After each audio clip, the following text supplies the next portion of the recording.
Matthew chapter 14, verse 22 to 27. And this is the story we're going to read. And the story is about, saan ang lakad mo? We're going to be asking this person, this guy, saan ang lakad mo? And he's going to be replying, I'm walking on water. So the word of God is in Matthew chapter 14, and we're going to read it together. And here's the word. Immediately, Jesus made his disciples get into the boat and go before him to the other side. Can you say, to the other side? One more time, to the other side. So Jesus immediately made his disciples get into the boat and go before him to the other side while he sent the multitudes away. And when he had sent the multitudes away, he went up into the mountain by himself to pray. Now when evening came, he was alone there. But the boat was now in the middle of the sea, tossed by the waves, for the wind was contrary. Ang lakas ng wave, natanggal yung T. Amen. Now in the fourth watch of the night, Jesus went to them, walking on the sea. And when the disciples saw him walking on the sea, they were troubled, saying, it's a ghost. And they cried out for fear. But immediately Jesus spoke to them, saying, be of good cheer. It is I. Do not be afraid.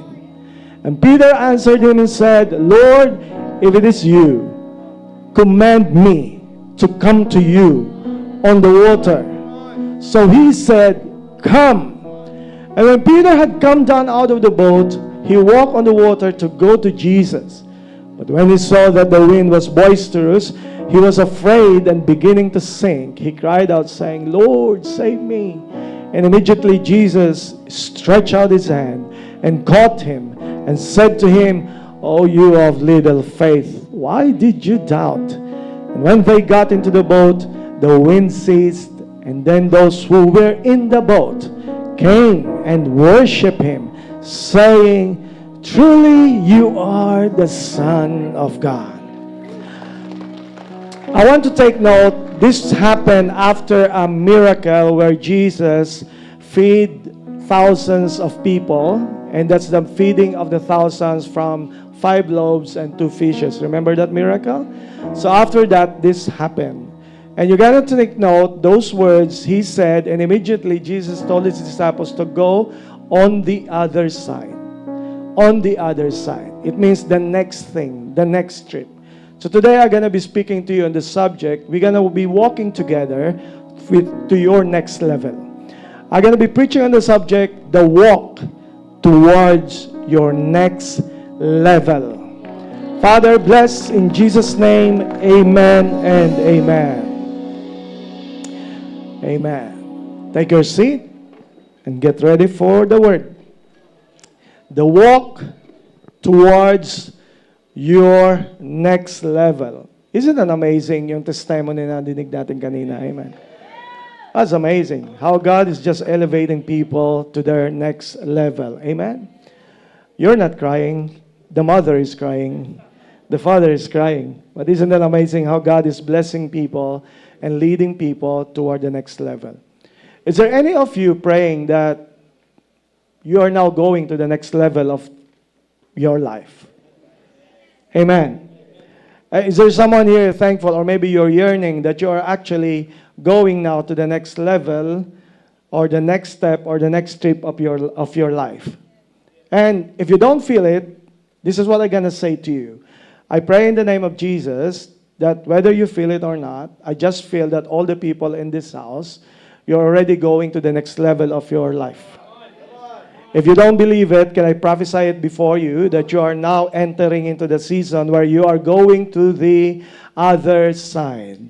If you don't feel it, if you don't absorb it, let me reiterate, let me declare it to you that whether you feel it or not, God is already walking with you, and you are going to the other side and going to the next level of your life. The other side means the next town. It means that the next trip, the next miracle.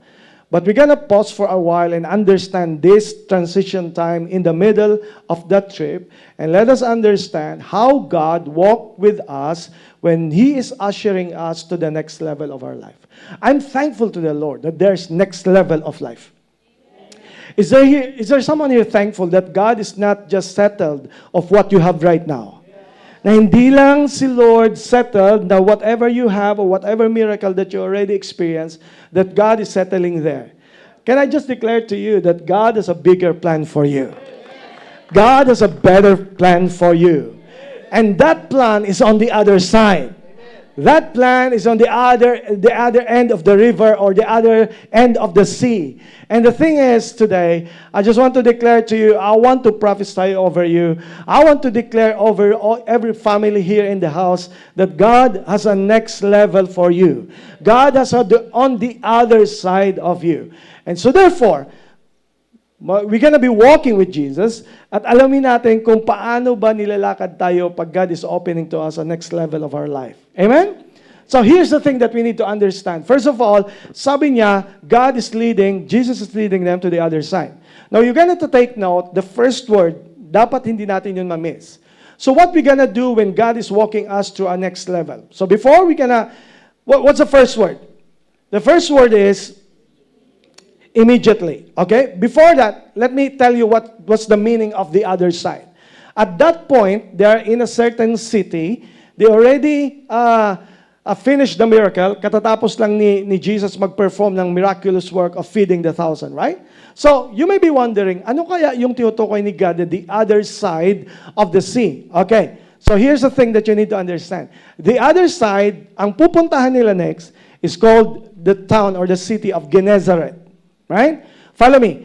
And the first miracle was feeding. Anong nangyari na next sa other side sa Gennesaret? If you don't know, what Jesus did in Gennesaret, it's no longer feeding, but now this time it's all about healing. And the healing part is this. Si Jesus ay hindi na kailangan mag-lay hands, hindi niya kailangan mag-pray sa bawat isa. Jesus, on the next town, He's healing all people and telling them just by touching the hem of His garment. Right? So this is a greater miracle. Now, compare the two. Yung unang miracle is about healing. About feeding. The second one, the other side, is about healing. Follow me now. The first one is about provision. The second one is about transformation. Follow me now. The first healing, the first miracle is this. Kailangan ang participation ng mga disciples. Right? Kinuha niya yung bread and then tumulong sila para i-multiply yung bread. This one, take note of this, the next miracle is this. Hindi kailangan na ng effort ng mga disciples. The next miracle is this. The next miracle is no longer participation, wala nang participation ang mga disciples, but actually, kailangan na lang nila mag-depend kay Lord Jesus Christ for the miracle. Okay, follow me now. Because ini-elevate ni God ang perception mo of what God is about to do in your life. The thing is, baka nagsettle lang tayo sa miracle na puro provision. Sabi ni God, may next level ako para sa iyo. I am more than just a provider for you. I want to show to you that I am more than able to provide. I can bring you to the next miracle of your life where you're going to experience the healing that you are searching for your life. And I want to declare today, this is the next level that God has for you. You will not just see the miracle of provision, but you will see the miracle of transformation. You will not just see the miracle of feeding, but the miracle of healing. You will not see that just a miracle of the miracle where it's needed that you participate. Hey, you're entering into a miracle that you don't have to make an effort, but God will do every entire thing. But between the Gennesaret and the town is a sea. The Sea of Galilee. And the Sea of Galilee is not the point where there is a transition, where there is a process. But the thing is, God is about to journey with you and God is saying to you, saan ang lakad mo, anak? Ang lalakaran ko ay yung kasunod na imposible na mangyayari sa buhay ko. Where are you going, my child? I'm going to the next level of my life. I want to see how God heals more than just He can provide. I don't want to settle just the miracle in pesos. I want to see the miracle of how people are being saved by God in the name of Jesus Christ. Amen. Is there anyone excited to walk with me? How we gonna go through the next level? Amen? Don't miss this. Kasi pag na-miss mo yung middle, mamimiss mo to go to the other side. And I don't want any of you to miss going to the other side because God has already planned for it. Amen? So, how we gonna go to the other side? How we gonna go to the next level of our life? The first word that I'm pointing out is the first word. Ang word niya is what it says? What's the word? Immediately. That's interesting. That's interesting. How come in a world, after a miracle, no rest, no pause, no break, no debriefing, and Jesus just said, come on, everybody, go into the boat, immediately go. And then Jesus told them, mauna na kayo, susunod ako. Right? Now, you do need to follow up, but the key word is immediately. Here's the thing for your next level. Here's the thing to go to the other side of your blessing and your breakthrough. The first thing is this. You're gonna decide to follow God successively. The key word is immediately. Sa Tagalog ay agad. Sa tingin nyo, bakit kailangan nila sumunod agad after that happened? Napansin nyo ba? Okay, do you wanna know? Here's the thing. It's because pag ikaw ay nakaranas ng miracle, pag ikaw ay nakaranas ng blessing, pag may naranasan kang breakthrough, pag may naranasan kang solution sa problema mo at ngayon solved na, wala kang ibang response kundi immediately, kailangan mo agad sumunod sa pinapagawa ng Diyos sa'yo. Is there someone here following what I'm saying? Why? Kasi may tendency tayo na mag-settle tayo sa miracle na ginawa ni God sa atin and we're taking for granted kung ano yung gusto niyang gawin to the next. May tendency tayo na mag-settle kung anong pagpapala na binigay sa atin ni God at hindi natin nakikita, may kasunod pa, may greater pa na gagawin si God. Kaya sabi ni God, para hindi kayo mag-settle, kailangan immediately, gawin mo na agad and you follow what I'm telling you to do. Why? Here's the thing. Word is immediately. Gusto sabihin ay dapat sunod na agad. Gusto sabihin, can I declare to all of you, sino rito nag-pray na yung breakthrough mo nandyan na or parating na?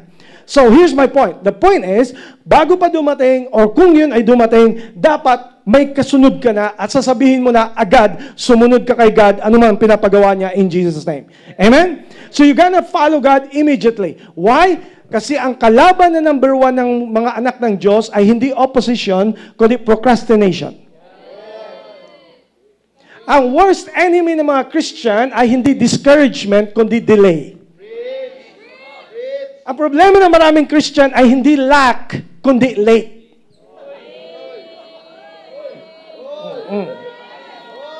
Ang problema ng mga Christians ay hindi enemy, kundi enemy.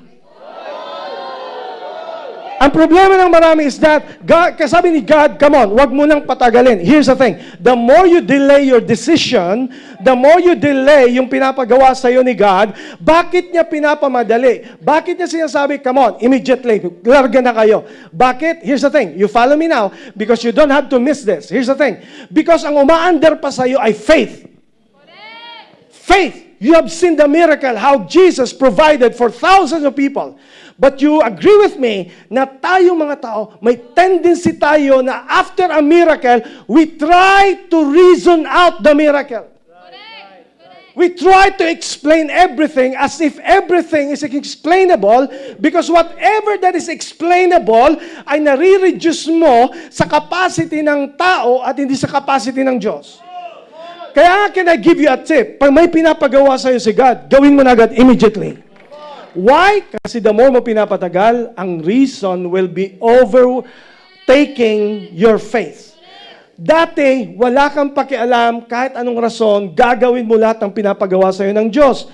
Pero dumating pinapatagal mo, the more you're reasoning out, siguro hindi ito kaya. Siguro hindi ito pwede. Siguro hindi kaya ng circumstances. Siguro ang dami mo ng reason at na-overwhelm na yung faith. Kaya sabi ni Jesus Christ, come on, do it immediately. Come on. Ang word is successively. Ang keyword sa Tagalog ay sunod-sunod.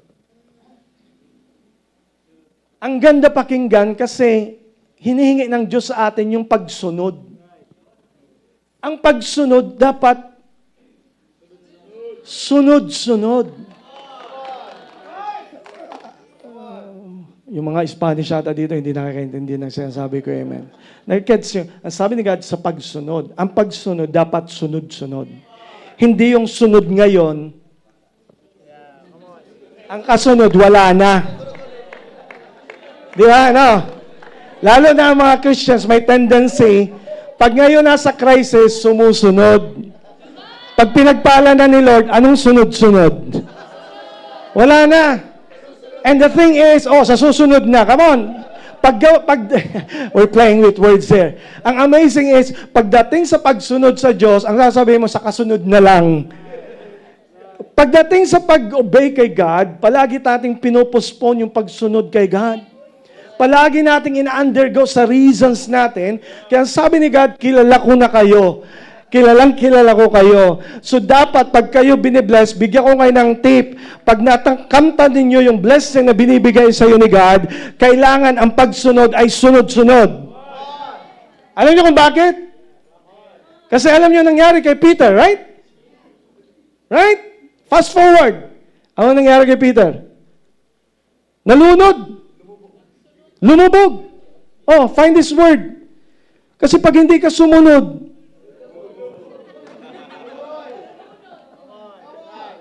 pag hindi ka sumunod, lulubog ka talaga. And I want to declare to you, ang pinaka-the best na step para makapunta ka sa the other side, to the next level of your life, you need to decide right now to follow God successively. I want to declare to everybody here right now, in the name of Jesus, you have to follow God sunod-sunod, successively. Hindi pa nangyayari yung blessing, may plano ka na kung anong gagawin mo for the blessing when God is giving it. The thing is, dapat walang humpay, walang poknat. Pambira, ang ganun, lalim ng word na yun Come on, sabihin is, sunod-sunod, hindi yung sunod ngayon, mamaya cancel na naman, mamaya postpone. I want to declare, buti na lang, ang blessing ni God, hindi na puputol, palaging sunod-sunod. So therefore, tayo yung pagsunod natin, dapat sunod-sunod. Decide right now to follow God successively. From one thing to the next. Can I declare to you, can I encourage you, kung meron kang miracle na kamtan here, you need to carry that victory to the next. You need to carry the lesson of that miracle to the next.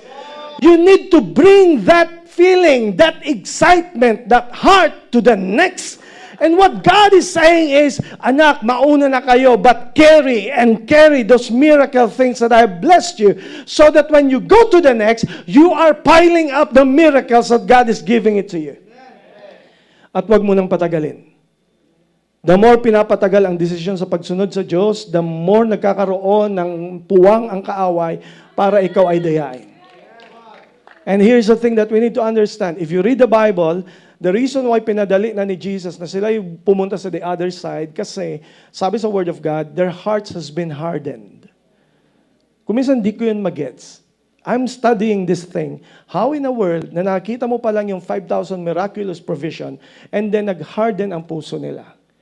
Why? Because that's the tendency of us being people of God. We easily take for granted what God has done yesterday.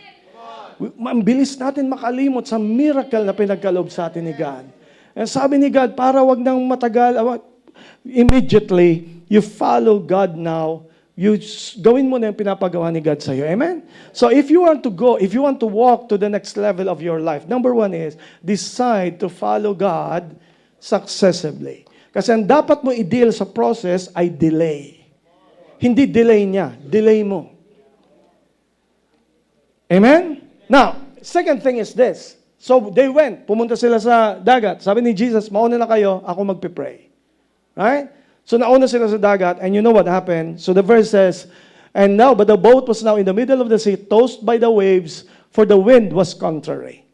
Right? Nakatagpo sila ng storm. Second thing is this. Sino rito nagpipray ng next level sa buhay mo? Amen? So first is, decide now that you follow God successfully. Number 2 is this, right? Don't be surprised if you face a big challenge. Let me say it again. Huwag na kayo ma-surprise. Hanggang ngayon, sa tagal nating bilang Christian, hanggang ngayon, predictable na eh. But the thing is, pag may dumarating na big challenge, ito ang word, pambihira, hindi ko ito inaasahan na. Sa all those things na nangyayari, hindi nyo ba nagigets na pag si God ay ine-elevate ka for the next level, palagi magpapadala siya ng challenge, palagi siya magpapadala ng storm, palagi siya magpapadala ng mga hurdles, so that you will understand that God is preparing you for the next level. Kailangan dumaan ka sa proseso, and so that pag dumating ka dun sa next level, na-purify na ni Lord yung faith mo before even going to it. So number 2 is, don't be surprised. Sabi mo sa katabi mo, huwag ka nang ma-surprise. Right. The thing is, sabi nyo kanina, I want to be in the next level of my life. I pray, lahat dito nagpe-pray, next level of your marriage, next level of your family, next level of your provision, next level of your career, next level of your ministry. But the thing is, bago ka makarating sa next level, asahan mo na may challenge siyang ipapadala. Sa case nila ay bagyo. Right? So, the thing is, don't be surprised. Huwag kayong, alam mo yun yung, ala, grabe. Come on, you have to expect that. Because you are being prepared by God for the next level and you have to undergo the process. Lahat tayo gusto natin palagi promise. Pero pag pinadaan na sa process, yun lang. Lord, grabe ito. And may napansin ba kayo? Pinauna ni Jesus sila. Right? Di ba yung kaninang verse natin kanina, I will never leave you nor forsake you. But this time, sabi ni Lord, hindi, this time mauna kayo. Naranasan mo na ba sa buhay mo na parang ka naglalakad na hindi mo feel na nandun siya? Naranasan mo sa buhay mo na parang pinauna ka niya and something, parang, anong meron dito? Ba't pinaiwan kami ni Lord? Buti nga, ang sabi ni Lord, magpipray kasi ako para sa'yo. Alam mo, kabahan ka pag si Jesus ang nagsabi nun. Right? Imagine may pagpipray ka ni Lord. Mauna na kayo, ipagpipray ko kayo. Anong meron? Anong meron, Lord? Ba't di mo kami sasamahan? But si Jesus ay pinag-pray niya ang mga disciples, and that's actually a good news. It's because bago ka pa mag-undergo ng process, I want to guarantee you that Jesus is praying for you that your faith will not fail when the process or when the storm will come against you. Sabi ni God, come on, don't be surprised. Now, so napunta sila doon, they're just by themselves, and all of a sudden, may storm na nangyari sa buhay nila. Hindi ko alam kung kaninong message nito, maaring ibang bagyo ang inaabot ka ngayon these past days. And I just want to pray in the name of Jesus that God will address the storm, but more than just address the storm, but how you're gonna respond when things are happening not according to what you expected. Katatapos lang ng miracle, ang kasunod, bagyo. But you gonna understand, kung pinapadaan ka ng bagyo, it's not about you. It's about may pinapakita si God sa'yo na maybe namimiss mo doon sa last miracle at hindi mo nakita. Kaya sabi ni God, so sabi niya, come on, journey with me. I want a next level for you. But decide agad, immediately, to follow me no matter what. A second one is this. Don't be surprised if there will be a big challenge that you're gonna face before you're gonna be going to the other side. And ang sabi, itong funny, may nangyari ditong funny, okay? Actually, I think it's funny. Kasi ang sabi doon sa verse, tingnan natin, okay? Nagkaroon ng bagyo. You got to show the verse.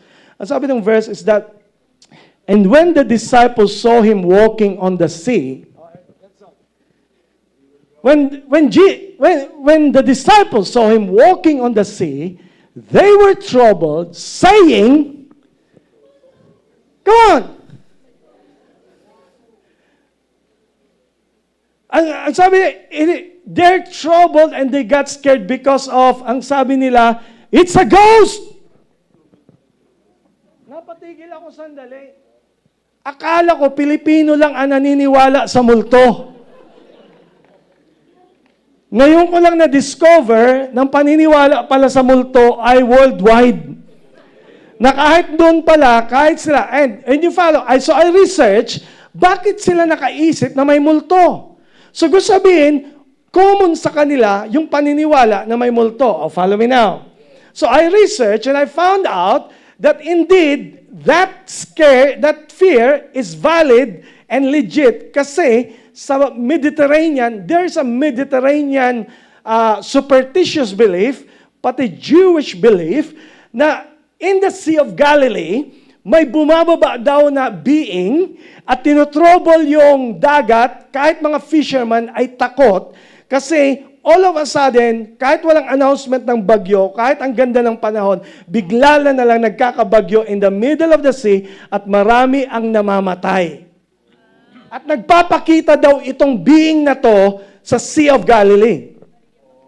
So talagang iniisip nila, may multo talagang, di ko alam kung totoo yung bata. Yun ang sabi-sabi, right? And wag na akong lumayo. Dito na lang sa Pilipinas. Lahat tayo may pinapaniwalaan na multo. Ang nalulungkot ako, okay lang na ang mga hindi Christian ay maniwala ng multo. Ang hindi ko maintindihan hanggang sa ngayon, mga Christian na, nagdi-devotion na, nagcha-church na, nagpe-praise na kay Lord, pero pag inaabot ng takot, may multo dito, Sino ito naka-experience ang lalalim ng mga faith na mga kasama mo, nagpe-pray ng mga faith, pero pag pumasok sa madilim na lugar, bigla na lang, alam mo yon, natakot, may mumo rito. Imagine mo yan, ang matindi niyan, pastor ka pa. Pastor ka, naniwala ka, sabi mo, come on, we live by faith, tapos biglang may kumalabog, may mumo rito. Naniniwala ng multo, naniniwala ng something. Now, here's the thing, mas worse sila. Mas worse ang mga to. Kasi kahit pa paano, ang mga taga-Manila, mga Pilipino, ang paniwala natin, di ko alam kung ano mga pinapaniwala, manananggal, mga ano. The thing is, may multo tayo na pang syudad. May multo tayo na pang liblib na lugar. May multo tayo na, pero wala pa akong nakita sa pakikinig at kawentuhan na may multo sa dagat. At may multo habang may bagyo. Sabi ko, hindi yan mag-i-effect sa amin, walang multo sa Pilipinas kapag bagyo. Bakit? Ang mga multo rito pasiguro. Lilipa rin sila ng bagyo natin kasi sunod-sunod na bagyo, right? Alright. So the thing is, itong paniwala nila, imagine mo how crazy it is, naniniwala sila na may multo sa bagyo. That's crazy. And the thing is, naturingan pa naman mga disciples. Right? Follower ni Jesus, pero napag-isipin mo, kung ako si Jesus, sige nga, ilagay mo ang sarili nyo kay Jesus. Nagpostura ka, nagpaganda ka, nagpapogi ka, tapos pagpasok mo dyan, biglang may nagulat sa'yo, napagkamalang ka ng multo. O, di ba? The thing is, isipin mo si Jesus, naglalakad, napagkamalang pa siya ng multo. Siguro kung ako si Jesus, ay talaga itong mga disciples na to. Hanggang ngayon, naniniwala pa rin sa multo. Tingnan mo ang katabi nyo. Hindi po multo yan. Amen? At sino rito, pag kinakabahan kayo, doon gumagana yung mga praise and worship ninyo? Right? Yung nagdadrive ka sa motor, napunta ka sa liblib na lugar, o naglalakad ka sa madilim, doon gumagana yung praise and worship nyo, right? Kumakanta kayo ng matindi para pampaalis ng kaba. Kumakanta kayo, I'm praising Jesus. Kinoconquer mo yung takot mo dahil kumakanta ka. Kasi alam mo, pampawala ng takot. Right? Buti na lang ang mga to, hindi na pa kanta, sumisigaw lang. Pero mga Pilipino, dadaanin sa kanta para mawala yung takot. Siguro yung isa kumakanta, huminga ng malalim, pumikit ka na lang, baka sakali, namamalikmata lang. yung iba hindi makagets. Pakipaliwanag na lang po after the service kung ano ang song na yon, alright? Dinadaan natin sa kanta. But the thing is this. Saan galing yung fear na yon, yung ghost? Is this. Galing sa superstitious belief. Na simula ng bata sila, nadinig nila na yung mga nakakatakot na kwento. Ilagay natin in spiritual. Here's this. Marami sa atin, hindi tayo takot sa physical na multo kasi alam natin naman talaga na hindi totoo. Pero kung minsan, takot tayo sa multo na gawa natin. So number 3, para makalipat ka sa next level, may number 3 na ka na dapat gawin. Number 3 is this, deal with your preconceived fears. You have to deal with your preconceived fears. Ano gusto sabihin ng preconceived? Yung mga fears na dala-dala mo simula nung bata ka pa, hanggat ikaw ay lumaki na dala-dala mo pa rin yung fear. That's why, for example, sa amin, sa mga kids, hindi ko sila sinasanay na sila'y takutin because ayoko silang lumaki na naniniwala sila sa multo. Kaya kong iwanan yung mga anak namin kahit sa ang laki ng bahay, pero hindi sila natatakot kasi hindi ko sila pinalaki. Kaya parents, wag nyo silang takutin mga bata at baka mag-create ka ng multo. At pagdating ng panahon, matatakotin sila because ikaw nagsanay sa kanila sa fear. My point is, what if lumaki tayo dahil may dala-dala tayong fear na hanggang ngayon hindi mo pa na-address? What if, ano yung multo na kinakatakutan mo? Possibly multo na sinasabi ng multong ito, hindi mo kaya. Umaaring multo ng ginawa mong kasalanan in the past at ngayon hinuhont ka pa rin at sinasabi, hindi ka deserving na mag-serve. Hindi ka deserving na ikaw ay mag-serve at mag-say word ng word of God. Maaring ang multo ito ay gawa ng kasalanan. Maaring ang multo na ito ay ginawa mo in the past o maaring multo na create ng ibang tao sa iyo. Can I just declare today, all of those things are preconceived fears. And I want to declare before you that you have no longer to live in fear because God has already set you free. And God is saying to you today, come on, whatever preconceived fear, there is no ghost. All of those are illusions. All of those has been placed upon you. But I want to declare by the power of Jesus Christ, by the power of the Holy Spirit, if there's someone here living still in fear, whatever that is in your life, I want to arrest that fear. There is no such thing as a ghost. There is no such thing as this fear that has been created by the enemy. The enemy is a liar. God has given us a spirit of love, of a sound mind. God has not given us a spirit of fear. God is saying to you, be strong and be courageous. That fear has already been enslaving you all this time. And Jesus is saying to you, just exactly what Jesus has said to these disciples. He said, hey, disciples, it's not a ghost. Ghost is not real. It is I. Be of good cheer. Isn't that amazing na si Jesus ay nag-appear doon na pwede naman niya ipinag-pray na lang. Di ba sabi niya, mauna kayo pagpe-pray ko kayo. Si Jesus, buti na lang hindi siya katulad natin. Na lahat ginagamit natin ang prayer as an excuse of not caring. Yung bang, bro, sige bro, pagpipray natin yan. Amen. Pero ginagamit yun ang excuse ng praying for not caring at all. Si Jesus, iba. Praise God. Sabi ni Jesus, hindi ko lang kayo ipagpipray. Pag nakita ko na nasa delikado na kayong sitwasyon, magtitigil ako mag-pray at pupuntahan ko kayo kung nasaan man kayo because I want to show to you that I'm not just praying for you. I will be there exactly when you needed me because you will understand with me. When you are scared, you need somebody's presence. Pag takot, hindi ko kailangan ng explanation. Hindi ko kailangan ng mga opinions. Ang kailangan ko ay kasama ko. Dahil pag may kasama ako, lahat ng explanation doesn't matter kasi alam ko yung presensya ni God ay mas powerful sa kahit anong hinaharap ko in my life. Just like a little kid. Ang little kid, he will just be asking, Dad, gusto ko kasama kita, katabi kita at wala na siyang kinakatakutan. Exactly the same. Here's the thing. Follow me now. When you are scared, what you need is not actually the promise or principles or explanation. What you need is presence. And I want to declare before you in all these things na nag-next level ka na. May napansin ba kayo na kung kailan may ina-expect ka na next level sa buhay mo, doon dumating yung matinding bagyo, doon dumating yung grabing challenges, doon dumating na feeling mo parang wala si Jesus, parang hindi mo kasama, parang pinauna ka lang niya. But what if, kaya pala pinapadaan ka sa bagyong ito, dahil ang gusto ni Jesus, ang i-cherish mo above all, ang i-cherish mo ay hindi yung matatanggap mo na blessing on the other side, hindi yung gagawin niya the next, kundi ang pinapadama niya sa'yo, kasi pag ikaw ay nasa bagyo, ang hahanapin mo lang, wala nang iba, kundi ang presensya ng Diyos. What if all this time, kaya ka pinapadaan sa proseso, is because Jesus is filtering your heart and checking on you. Ang hahanapin mo ba ang presence ko? Because this is what I know. Pag bagyo, hindi ko kailangan ng anumang explanation. Kapag bagyo, hindi ko kailangan ng opinions ng tao. Hindi ko kailangan ng material blessing. Ang hinahanap ko pag may bagyo ay yung may sasama sa akin. And praise God, Jesus, He did it in our life.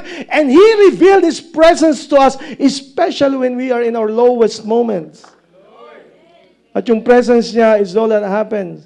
At ngayon, pag ikaw ay nakatawid na sa other side, ma-realize mo na hindi ka pala iniwanan ng Diyos. Hindi ka naman talaga pinauna ng Diyos. May ginagawa lang siya para makita mo, anak, hahanapin mo ba ang presence ko more than anything else in the world? Kaya sabi ni Jesus, I want to encourage someone here. Kahit hindi mo nararamdaman na parang wala si Jesus sa'yo, it's not about your feeling. It's a fact that Jesus is with you, whether you feel it or not. And that is why deal with your preconceived fears. And the thing that happened is, kahit na pagkamalan nila si Jesus as a ghost, ang sabi ni Jesus, it is I, because what you need is a presence of God. And I pray in the name of Jesus na in these coming days, I hope and pray na maging aware ka sa presensya ng Diyos sa buhay mo. Hindi lang sa church. Huwag niyong i-confine na si Jesus ay hindi ka kayang samahan sa bagyo ng buhay mo. Ang ginagawa mo, you are treating this church as a boat. Now, where you just stay kasi dito lang ako. Come on. Jesus can be in the middle of the sea and He can be with you. When you go to your work, the problem that you have in your company and your work, He will be there with you. Sa mga tao nagkikreate ng mga problems sa buhay mo, He is there with you. Pag ikaw ay pupunta, babalik sa family mo and your family is having a kind of trouble, sabi ni God, come on, don't confine me in the church. I can be with you kahit sa pinaka-lowest at pinaka-troublous times in your life because I will be there for you. Come on somebody, can we clap our praises to the presence of Jesus Christ? And so let's move on. So what happened is, ang galing ni Peter, of all the disciples, siya lamang ang nag-dare na i-check kung ito ba talaga ay multo o si Jesus. Tandaan nyo, you got to be with me. Use your imagination. Ang bagyo this time is, grabe yung waves, grabe yung alon, and then grabe yung lakas ng ulan, yung wind. Of course, hindi mo talaga marirecognize kung si Jesus nga ba yun. Ang alam mo lang, may naglalakad sa gitna ng dagat. Right? So, hindi nila alam talaga totally. But si Peter lang ang nagsabi. Sabi niya, Lord, if it's you, command me to come to where you are. That's an amazing way to filter your fear. Kasi kung totoo man may multo, anong goal ng multo sa buhay niya? Manakot. Yun lang ang purpose niyan. So para malaman mo na si Jesus, alam mo na si Jesus, if He's revealing Himself, He will not create fear, but He will create faith. So kung alam mo na si Jesus yan, ang galing ni Peter, ang sabi niya, kung ikaw yan, utusan mo ako. Kasi wala pa akong multo na nang uutos. Wala pa akong alam na multo na nang uutos. O wala pa akong alam na multo na, ang sabi niya, lumapit ka. Usually, pag takot ka sa multo, tumatakbo ka palayo. Kaya nga maraming mga tao tumatakbo sa church palayo kasi, ba nagsigway doon, amen. May mga multo ka kasing create na wala naman talaga nag-create. But anyway, si Jesus baliktad. Si Jesus, ang sabi niya, ang sagot niya, come! That's amazing. Alam ko na agad na si Jesus ito, number 1, nagsasalita siya. Number 2, nagre-respond siya. Number 3, pinapalapit ako ni Jesus. What if I gonna tell you today na wala nang command si Jesus, maliban at lahat sa atin, na si Jesus ay nagsasabi, come, lumapit ka sa akin. The more may bagyo, lumapit ka sa akin. The more may problema, lumapit ka sa akin. The more ka nahihirapan, lumapit ka sa akin. The more hindi mo ako feel, lumapit ka sa akin. The more na ikaw ay devastated of everything that's happening around you, lumapit ka sa akin. Dahil hindi ka pinapalayo ng Diyos sa panahon ng bagyo. Kasi ang and that's why sabi ni Peter, Lord, kung ikaw yan, palapitin mo ako. Sabi niya, come. Anong ginawa ni Peter? Kung minsan, post naman kayo. Paganahin niyo yung pagiging director niyo. Hindi lang yung nag-create kayo ng mga pelikula sa mga problema niyo. Create din kayo ng pelikula sa pagbabasa mo ng Word of God.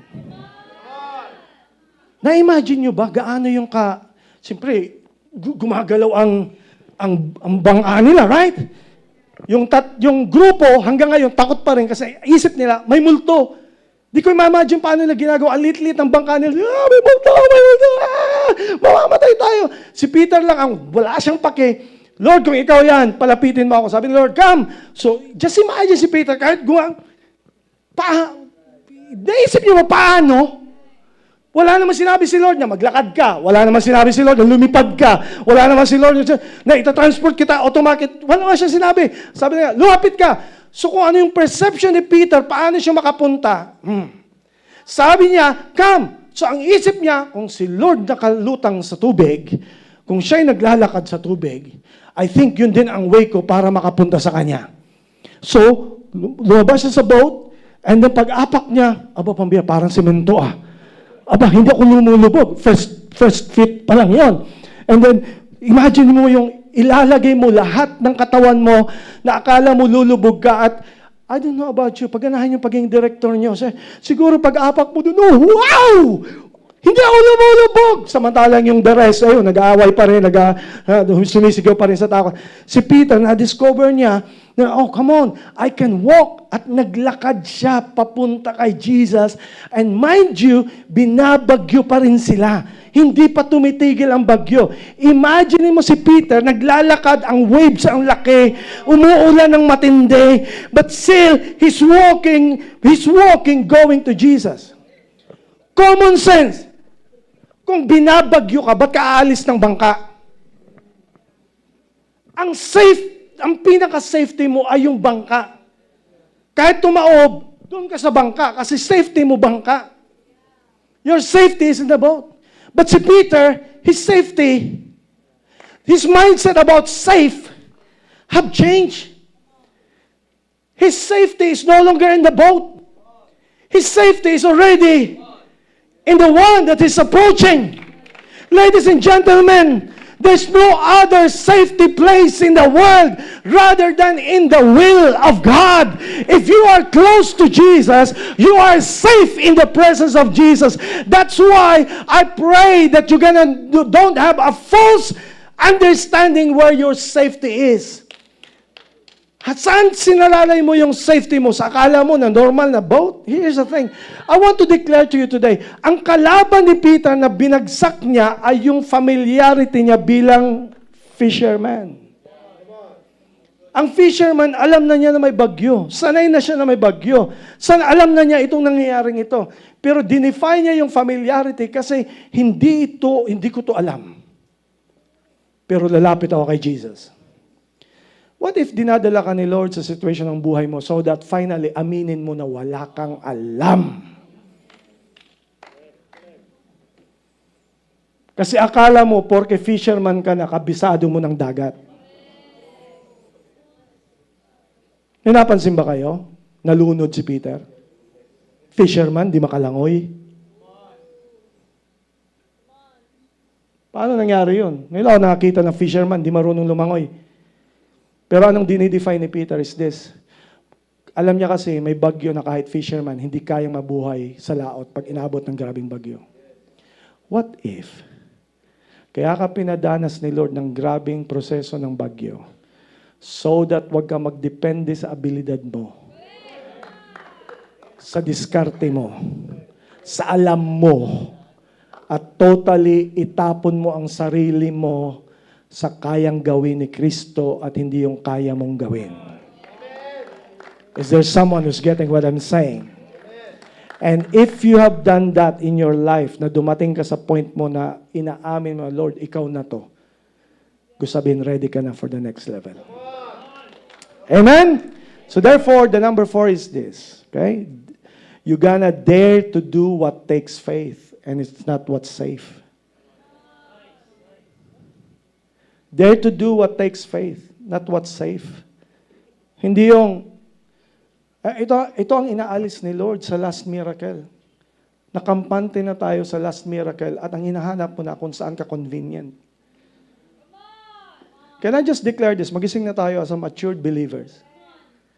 Ang purpose ni God is not convenience. Ang purpose ni God is conviction.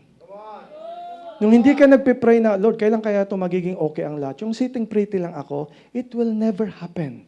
Because as long as you live, makakaranas ka palagi ng every stage of your life na may susuungin kang challenge of your life.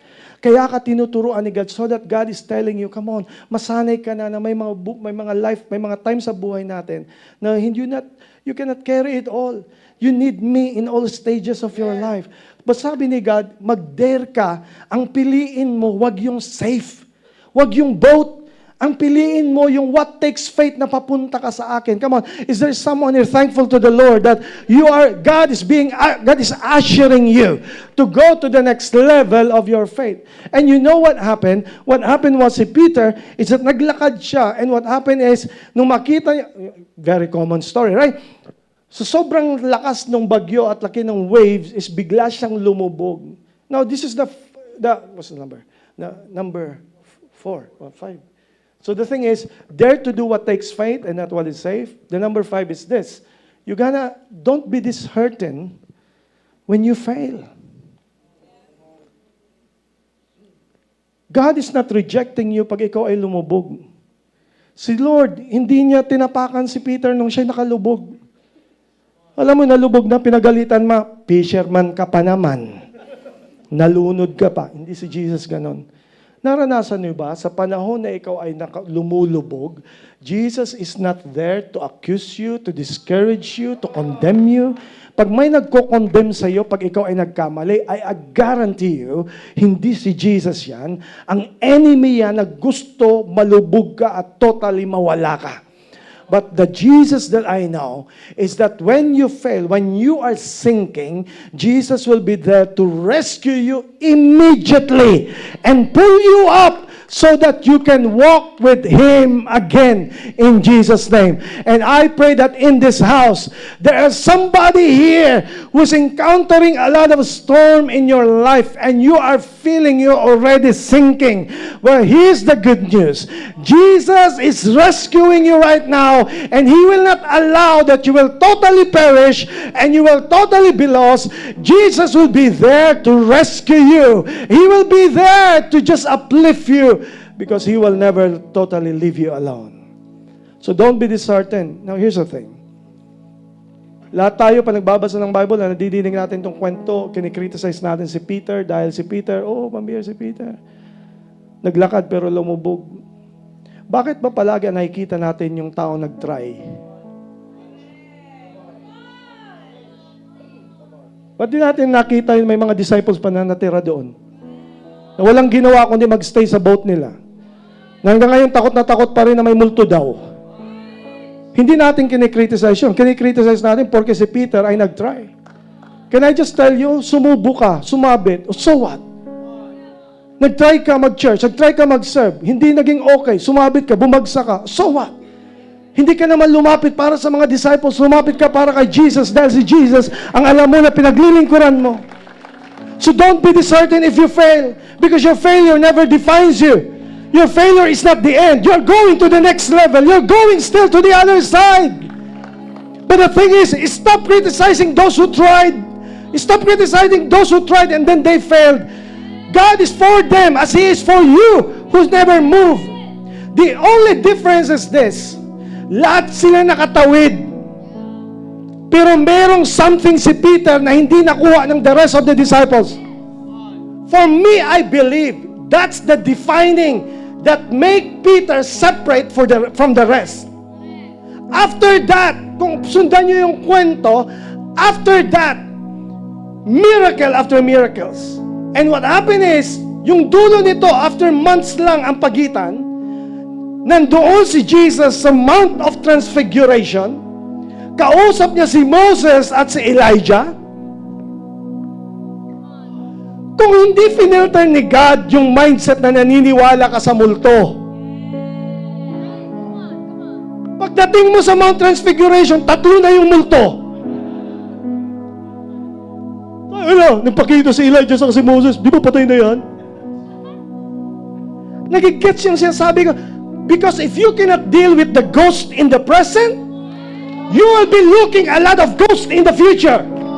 Kaya sabi ni Lord, ayusin mo na yung mga takot mo na yan. Ayusin mo na yung mindset na yan na parang hindi mo kaya. Ayusin mo na yung mindset na parang kang walang pag-asa. Kasi pag di mo dinil yan, sa next level mo, dala-dala mo pa rin. Yes, you will go there. Pero iba yung tao na nakita niya yung presensya ng Diyos sa panahon na ikaw, akala mo palubog, but you are confident that Jesus is greater than any storm. Jesus will always rescue you, and He will always be there for you. Now, the last point is this. So, merong nakuha si Peter na hindi nakuha ng the rest. Follow me now. Here's the thing. Ano yung number 6 is the thing. Don't miss what God is preparing you in your heart right now. Don't miss what God is preparing in you now.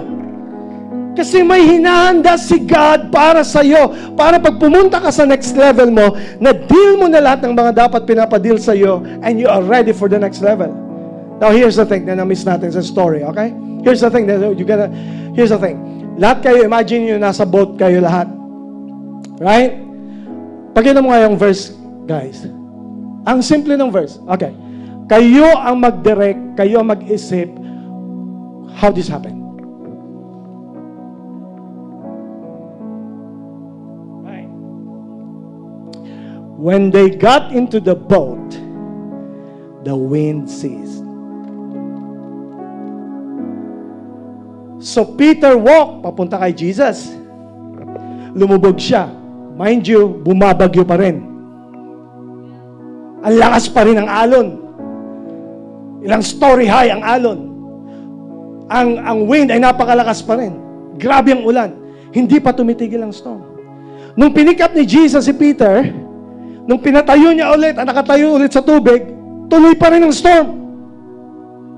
What if I will tell you today na minsan hindi papatigilin ni Lord ang storm para madama mo kung gaano kalakas ang presensya niya kahit hindi pa tumitigil ang storm? May mga iba rito na bakit tumatagal ang problemang ito? Bakit ang tagal na? Nandito naman kasama ko si Lord. Lord, patigilin mo yung storm. Yes, kaya ni Lord patigilin ang storm. Pero may mga pagkakataon sa buhay natin na hindi niya i-stop ang storm para ma-realize mo na ang kailangan mo sa bagyo, sa storm ng buhay mo ay ang presensya ni Jesus. And here's what happened. Sabi ni Jesus, Peter, okay ka lang? Okay lang po, Lord. Basta kasama kita. And here's what happened. Tuloy ang bagyo. Naglakad sila pabalik sa boat. At yung paglakad nila sa boat is, the thing is, habang papunta sila sa boat, tuloy ang bagyo. Pero hindi nyo na-imagine yung verse na hindi nyo na-emphasize, pabalik sa boat, sila ay magkasama kahit sila ay natatakpan ng dagat, ng alon, ng ulan, ng waves. Pero magkasama sila naglalakad papunta sa boat and they're walking together. Ladies and gentlemen, saan ang lakad mo? Ang sarap lumakad na kahit nasa bagyo may kasama ka. Ang sarap lumakad na kahit may problema may kasama ka.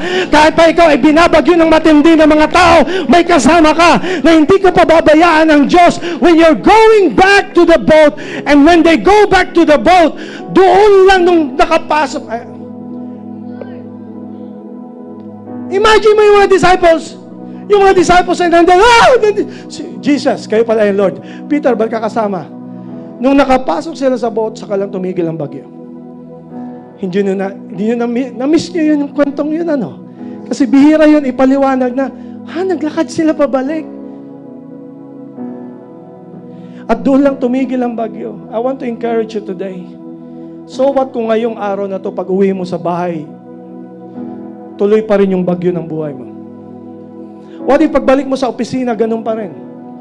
Ba't hindi tumitigil? But this time, iba ka na. This time, iba ka na. Dahil aware ka na sa presence ni Jesus kahit saan ka pumunta. And whether patigilin niya o hindi, magkasama na kayo sa boat in the name of Jesus. And therefore, pag aware ka na sa presensya ng Diyos, kahit nasaan ka man, ready ka na for the next level that God has for you.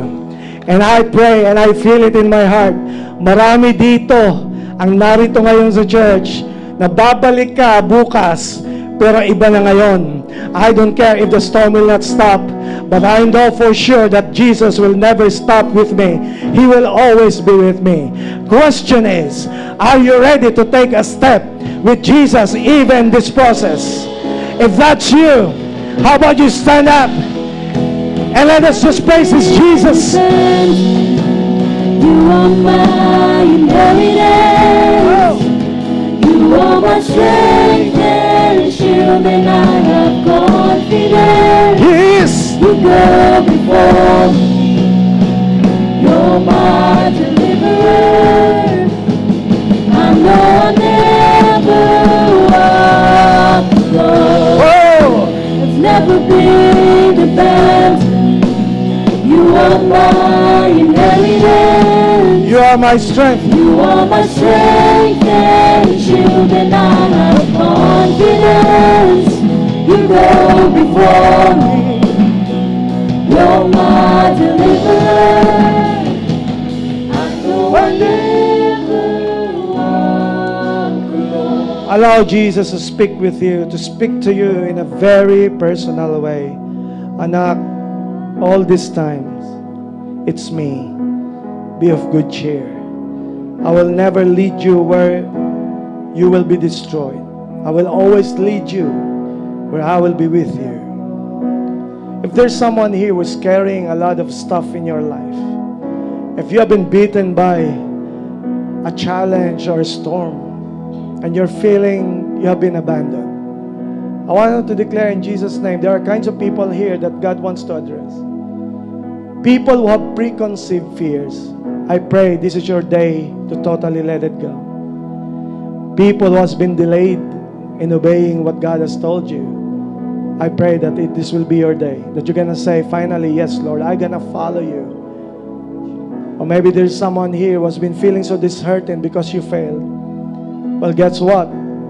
You are just stepping into your next level. And He has never abandoned you.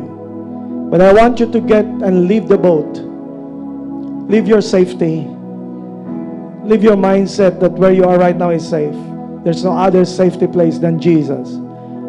So if that's you, habang na kayo ko nakapikit, at alam mo na ikaw ang kinakausap ng Diyos all this time, if that's you, pwede ba pakita sa kamay so that I can pray for you? Oh, thank you, Jesus. Thank you, Lord. I want to give you this space for you. Imagine, ikaw yung nagtaas ng kamay. Imagine ikaw si Peter. Today is your day. And you're saying, sa araw na to, I'm gonna step out of my confines. And I want to follow Jesus. And I want to say, thank you, Jesus, kahit may pinagdadaanan ako. How about all of us will leave your safety? How about yung managtaas ng kamay? Even before I'm gonna make an invitation sa mga bisita, I want to address first the Peters in the house. Takot ka, kinakabahan ka, pero you're saying, I will follow you, Jesus. If that's you, how about you come here? I want to invite you. Let's have a revival here in this place. Don't just lift your hand. You're going to say, no, I'm getting out of the boat. I want to step where Jesus wants me to step. Today, I pray that this faith will define this house. Come on, if that's you, can you just join me? Get out of your seat. So what kung may mga hindi ka kasama? Come on, come here. And just take a step of faith. And you are saying, in the name of Jesus, I want to be delivered from all of these fears. You come, get out of the boat. Get out of the boat. Come here. Come here. Oh. Oh, thank you, Jesus. You go before. You're my deliverer. I know I'll never walk alone. I've never been In Jesus' name, come on. You are my inheritance. You are my strength. Thank you, Jesus. And shield, and I have confidence. Give space for the people. Give space. There's spaces here. Before you're my Inheritance. Give space. Give space. Alone. Oh, you never walk alone. Oh, You are my inheritance. thank you, Jesus. You are my strength and shield, and I have confidence. Thank you, Lord. You go before me. I don't want to miss the visitors or the first time VIP here. Some of you are already here in the front, but maybe some of you are still there. The message is clear. It's Jesus who you need. What you need is Jesus. And Jesus wants to offer His salvation to you. If you will just say yes, He will change you. He will make you as one of His children. He will forgive you. He will save you. All you're going to do is just say yes to this Jesus. Maybe there's some of you there and still there. If that's you, you want to receive Jesus, just lift your hand. I want to pray for you. Amen. If you're going to come here in the front, that will be awesome in Jesus' name. But this is what we're going to do. How about let's declare this song before our Lord, that He never left us, never abandoned us, because He's always there for us. In the name of Jesus. Oh, thank you, Lord. I've never walked alone. I've never been abandoned. You You are. are my inheritance. You are my strength and shield, and I have confidence. You go before me. You're my deliverer. Thank you, Jesus. I know I never. Amen. I'm gonna lead you in prayer sa aming mga bisita, especially I'm gonna pray. First prayer is a prayer of salvation. So if this is your first time, can I request you to lift your hand, close your eyes, and I'm gonna pray at sundan niyo ako sa prayer na to of accepting Jesus Christ. If that's okay with you, you can close your eyes so that you will not be distracted. Here's the prayer.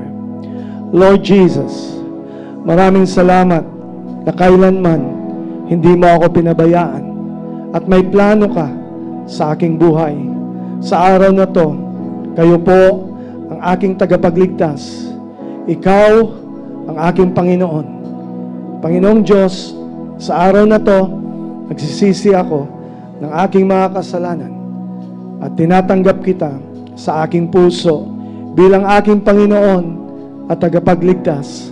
Simula sa araw na to, ako'y maglalakad na kasama ko kayo. Maraming salamat, Panginoon, sa iyong kaligtasan, sa kapatawaran, sa pangalan ni Jesus. Amen and Amen.